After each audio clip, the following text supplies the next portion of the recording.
ak už vieš visieť takto v priestore, tak spravíš to, že s lopatkou na striedačku sa pritiahnem a takto sa rozhojdám pekne zo strany na stranu. Mal by som cítiť príjemný streč na jednej, na druhej strane. Chrbtica je dlhá, úchop je pevný. Ak ti to ide v pohode, tak mám pre teba dve ďalšie doplnky.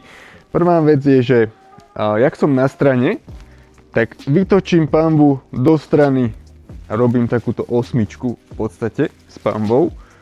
Môžem pri tom aj viacej rozťahovať nohy. Ak sa už cítiš bezpečne v tom, tak môžeš takto pomaličky púšťať tú jednu ruku. Ja to volám aj, že masáž mozolov. Ak si to vyskúšaš a vydržíš minútu v takomto prechytávaní, tak uvidíš prečo.